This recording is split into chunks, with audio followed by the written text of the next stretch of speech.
हिम्मत और औकात कहाँ से आती है ऐसा बोलने के लिए। ब्राह्मण माने मंदिर में घंटा बजाते हैं और आज ब्राह्मणों को लोग घंटा समझ के बजा रहा है।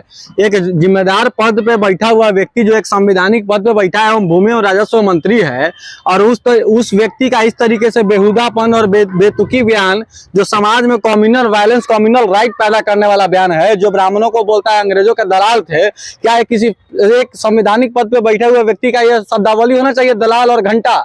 तो पहले इस बेहुदा मंत्री को आप कैबिनेट से बाहर का रास्ता दिखाइए, और गुलाम रसूल बलियाबी को पार्टी से बाहर का रास्ता दिखाइए। और चंद्रशेखर सिंह पे उन्होंने कहा कि हम माफी मांगने के लिए कहे, लेकिन उनके माफी मांगने के वर्ड को उन्होंने आईना दिखाने का काम किया है चंद्रशेखर। अभी तक ना माफी मांगा उन्होंने। ये आप कभी धार्मिक विवाद पैदा करते हैं, कभी जातीय विवाद पैदा करते हैं। A to Z की कहने वाली पार्टी आज बताइए कि A to Z के खिलाफ बोला जा रहा है। EWS का मतलब क्या? भूमिहार, ब्राह्मण, लाला, राजपूत, ये 4 वर्गों को टारगेट कर रहा है। और A to Z में बिहार सरकार में बताइए राजद कोटे से एक मंत्री है, न भूमिहार कोटा से है, न ब्राह्मण कोटा से है, न लाला कोटा से है, न राजपूत कोटा से है। माने इनमें कोई प्रतिभा ही नहीं है। स्वाधीनता की लड़ाई, कानून की लड़ाई से लेके कितनी कुर्बानियां इस 10% ने दी है। हम आपको सांस खत्म हो जाएगा, नाम नहीं खत्म होगा, नाम बताना चाहते हैं। चाहे रचनाकार हो, इतिहासकार हो, चाहे गोस्वामी तुलसीदास जी हो, शून्य देने वाले आर्यभट्ट, यही 10% में आते हैं। चाहे रानी लक्ष्मीबाई हो, वीरांगना, जो दिखाई छत्रानियों की तरह ब्राह्मण कुल से थी रानी लक्ष्मीबाई, और दिखाई कि जब देश में लड़ाई अपने पे आता है, राष्ट्र पे आता है, उसके बाद आपको दधीची जो विश्व कल्याण के लिए हड्डीदान कर दिया। चाहे चाणक्य हो, जो एक रोड पे व्यक्ति को आज देखे कि धनानंद डायनेस्टी को गिरा के अकेले अखंड भारत का निर्माण करने वाले, वो चाणक्य 10% में आते हैं। नमस्कार, आप देख रहे हैं डी न्यूज और मैं हूं अभिषेक मिश्रा। बिहार सरकार के मंत्री, आरजेडी कोटे के मंत्री हैं आलोक मेहता। उनका एक बयान आया है और बयान भागलपुर में दिया है उन्होंने, जो मीडिया रिपोर्ट्स के हवाले से जानकारी है। और बयान यह है कि 10% वाले लोग मंदिरों में घंटी बजाते थे, अंग्रेजों की दलाली करते थे। हमारे साथ और जानते हैं नाराजगी है इस बयान को लेकर, उनके आरजेडी के सहयोगी जेडीयू की भी नाराजगी है और बाकी लोगों की भी नाराजगी है। हमारे साथ ब्राह्मण महासंघ के प्रदेश प्रवक्ता रजनीश तिवारी हैं। तिवारी साहब, ये आरजेडी के नेता एक के बाद अब रामचरितमानस को लेकर विवाद अभी थमा भी नहीं था, यह भी बयान उनके मंत्री ने दिया, प्रोफेसर चंद्रशेखर ने। अब आलोक मेहता कह रहे हैं मंदिरों में घंटी बजाते थे 10% लोग, अंग्रेजों की दलाली करते थे। हम ये कहना चाहते हैं कि इन लोगों को इतनी हिम्मत और औकात कहाँ से आती है ऐसा बोलने के लिए। ब्राह्मण माने मंदिर में घंटा बजाते हैं और आज ब्राह्मणों को लोग घंटा समझ के बजा रहा है। एक जिम्मेदार पद पे बैठा हुआ व्यक्ति जो एक संवैधानिक पद पे बैठा है, वो भूमि और राजस्व मंत्री है, और उस व्यक्ति का इस तरीके से बेहुदापन और बेतुकी बयान जो समाज में कम्युनल वायलेंस, कम्युनल राइट पैदा करने वाला बयान है, जो ब्राह्मणों को बोलता है अंग्रेजों के दलाल थे। क्या किसी एक संवैधानिक पद पे बैठे हुए व्यक्ति का यह शब्दावली होना चाहिए, दलाल और घंटा? घंटा पहले ब्राह्मणों को आप टारगेट कर रहे हैं। एक व्यक्ति कहता है कि हम क्राइम, कम्युनलिज्म और करप्शन से समझौता नहीं करते, जो बिहार के मुख्यमंत्री है, और उनके पार्टी के एक राष्ट्रीय स्तर के नेता, शायद एमएलसी है या पूर्व एमएलसी है, मुझे नहीं पता, गुलाम रसूल बलियाबी, कहते हैं करबला बना देंगे और सीधा साधा हिंदू और राष्ट्रवाद पे चोट करते हैं। एक व्यक्ति रामचरितमानस यानी हिंदू का जो पवित्र ग्रंथ है उस पर चोट करता है। अब एक व्यक्ति कहता है ब्राह्मणों को गरियाता है, दलाल कहता है, अंग्रेजों का दलाल कहता है और घंटा बजाता है। यानी इतनी हिम्मत कहाँ से आती है? Freedom of speech and expression article 19 जो संविधान के तहत मिला, इसका मतलब ही नहीं उसमें बहुत सारे रेस्ट्रिक्शन है। आप समझ क्या रखिए, जब आएगा जो बोल देंगे, समाज में सामाजिक सौहार्द बिगाड़ेंगे। ये बहुत हो चुका, और इस व्यक्ति के खिलाफ में FIR दर्ज कराएंगे, और ये व्यक्ति के खिलाफ कानूनी कार्रवाई हो। क्या बिहार में लॉ एंड ऑर्डर है कि नहीं? बिहार में कानून नाम का चीज है या नहीं? मैं पूछना चाहता हूँ नीतीश कुमार जी से, अगर आप क्राइम, कम्युनलिज्म और करप्शन से समझौता नहीं करते हैं, तो पहले इस बेहुदा मंत्री को आप कैबिनेट से बाहर का रास्ता दिखाइए, और गुलाम रसूल बलियाबी को पार्टी से बाहर का रास्ता दिखाइए। और चंद्रशेखर सिंह पे उन्होंने कहा कि हम माफी मांगने के लिए कहे, लेकिन उनके माफी मांगने के वर्ड को उन्होंने आईना दिखाने का काम किया है चंद्रशेखर। अभी तक ना माफी मांगा उन्होंने। ये आप कभी धार्मिक विवाद पैदा करते हैं, कभी जातीय विवाद पैदा करते हैं। A to Z की कहने वाली पार्टी आज बताइए कि A to Z के खिलाफ बोला जा रहा है। EWS का मतलब क्या?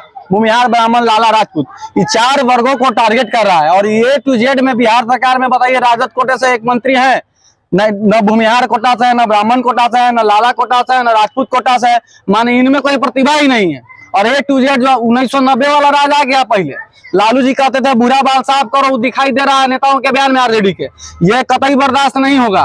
और आपको बता देते इस तरह का क्राइम ये एक बहुत हीनियस क्राइम है, किसी व्यक्ति को, किसी जाति को आहत पहुंचाना, किसी धार्मिक नहीं तो लोग तो कहते हैं बोलने की आजादी है। बोलने की आजादी में रिस्ट्रिक्शन है, बोलने की आजादी नहीं कि किसी जाति धर्म मजहब को आप गाली दीजिएगा, दलाल कीजिएगा, घंटा और वर्ड यूज कीजिएगा, पवित्र धर्म को गरियाइएगा, रामचरितमानस और राम के सवाल पे प्रश्न कीजिएगा। ये आस्था का सवाल है।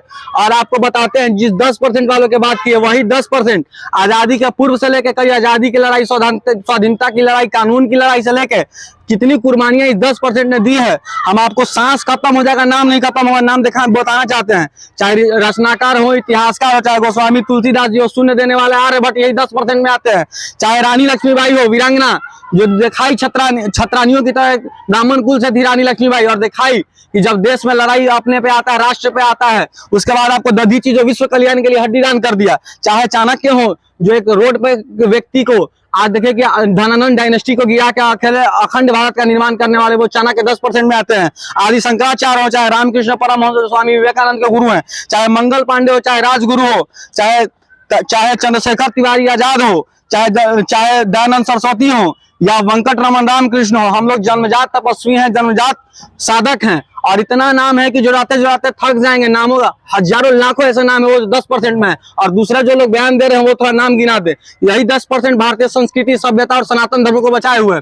लोग कहते हैं, हम कहना चाहते हैं आलोक मेहता के, हम मुगलों काल से घंटा बजा रहे हैं और आज भी बजाएंगे और आगे भी बजाएंगे, औकात है तो रोक लो। यही घंटा बजा बजा के हम लोग भारतीय संस्कृति और भारत राष्ट्र को अखंड भारत बनाने का प्रयास कर रहे हैं, और अखंड भारत के लिए भारत की सरकार प्रयासरत है। हम लोगों ने जितनी कुर्बानियां दी है, जितने लहू बहाया है, आप कहते हैं आज आप जो भारत में स्वतंत्रता आपको मिली है, स्वाधीनता मिली, उसमें कहीं ना कहीं हम लोग का भरपूर योगदान है। और आपको कहना चाहते हैं कि freedom of speech and expression में जो रिस्ट्रिक्शन है, उसके अगेंस्ट आप कानून को हाथ में लिए। और हम बिहार के प्रशासन व्यवस्था से कहना चाहते हैं कि अगर बिहार में सुशासन का राज है, सुशासन बाबू, तो अभिलंब ऐसे बयान देने वाले बयानवीरों पे, जो बयानवीर बन रहे हैं, उन पे कानूनी कार्रवाई हो, कैबिनेट से बाहर का रास्ता दिखाइए।